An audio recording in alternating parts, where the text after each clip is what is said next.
রাতের বেলা বাসায় থেকে কিছুই ভালো লাগছিল না, তাই একটু বাইরে গিয়েছিলাম। বাসায় খাওয়ার কিছুই ছিল না, তাই ভাবলাম বাইরে থেকে একটু কিছু খাওয়া দাওয়া করে আসি। তবে এই সময় যদি বাহিরে গরম গরম পিঠা দেখি তাহলে কি লোভ সামলান যাবে? তো যেই বলা সেই কাজ, হুটহাট করে রেডি হয়ে বাহিরে চলে গিয়েছিলাম। তো চলো তোমাদের সাথেও একটু শেয়ার করি আজকে কোথায় গিয়েছিলাম। আজকে আমরা গিয়েছিলাম মেইনলি খাওয়া দাওয়া করতে। সন্ধ্যার পর থেকে বাসায় আর কিছুই ভালো লাগছিল না, কিছু খেতেও মন চাচ্ছিল না, তাই ভেবেছিলাম যে বাহিরে যেই কিছু না কিছু খেয়ে আসবো। হুটহাট করে রেডি হয়ে চলে আসছিলাম কলেজের সামনে। এখানে প্রতিনিয়তই বিকাল থেকে প্রচুর স্ট্রিট ফুডের দোকান বসে, তবে সন্ধ্যার পর থেকে কিন্তু খুবই জমজমাটে এই জায়গাটা। এখানে এসেই তো একটা আকর্ষণীয় জিনিস দেখলাম, গরম গরম মোচমোচা পিঠা বানাচ্ছিল ওই আন্টি। আমি তো লোভ না সামলাতে পেরে এই দোকানে থেমে গেলাম পিঠা খাবো বলে। তবে পিঠাগুলা কিন্তু গরম গরম ভেজেই সার্ভ করতেছে। আশেপাশে কিন্তু আরো রেস্টুরেন্ট থেকে শুরু করে দোকানপাট সবকিছুই কিন্তু ছিল। তবে আমি কিন্তু পিঠা পার্সেলও নিয়ে এসেছিলাম। পিঠার সাথে কিন্তু 4-5 আইটেমের ভর্তাও ছিল। এগুলা পিঠা মেইনলি শীতেই বেশি খাই আমরা, তবে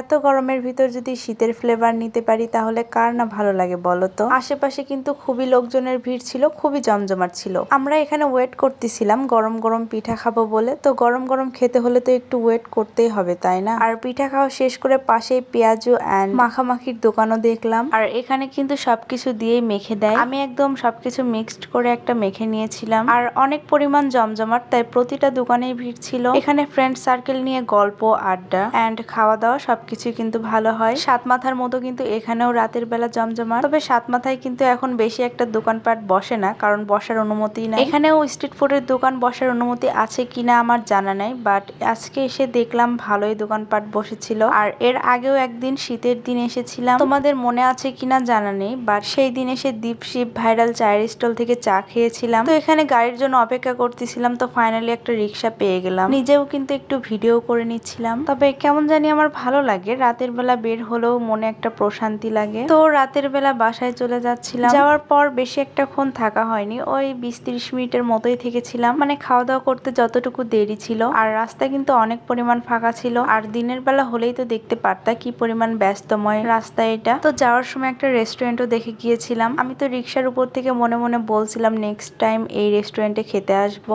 তবে এখন না কেমন জানি আনাচে কানাচে সব জায়গায় রেস্টুরেন্ট আছে। রাস্তায় জ্যাম ছিল না, তাই সেই দিন তাড়াতাড়ি বাসায় আসতে পেরেছিলাম। তবে মাঝে মাঝে না একা একা কেমন জানি ভালোই লাগে না, তাই নিজেকে একটু সময় দেওয়ার জন্য বের হইতে হয়। এত কিছুর পরে নিজেকে সময় দেওয়া কিন্তু একদম বেস্ট। তো তোমাদের কিন্তু বলেছিলাম যে আমি পিঠা ওখানে খেয়েছিলাম, আবার বাসায়ও নিয়ে এসেছিলাম। বাসায় আসার পরপরই গরম গরম পিঠা বের করা হয়েছিল। এখানে 3টা পিঠা ছিল আর সব প্রকার ভর্তায় একসাথে দিয়েছিল। পিঠাগুলো এত পরিমাণ মজা ছিল, নিমিশে একটা পিঠা খাওয়া শেষ। তো বাসার সবাই মিলে পিঠা খাচ্ছিলাম আর গল্প গুজব করতেছিলাম। আজকের ভিডিও ছিল এই পর্যন্ত। ভিডিওটি তোমাদের কাছে কেমন লেগেছে অবশ্যই কিন্তু জানাবা। ভিডিওটি ভালো লাগলে অবশ্যই লাইক কমেন্ট শেয়ার করবা। আর তোমরা কেমন ভিডিও দেখতে চাও অবশ্যই কিন্তু কমেন্টে জানাবা। ভালো থাকবা সবাই, আল্লাহ হাফেজ সবাইকে।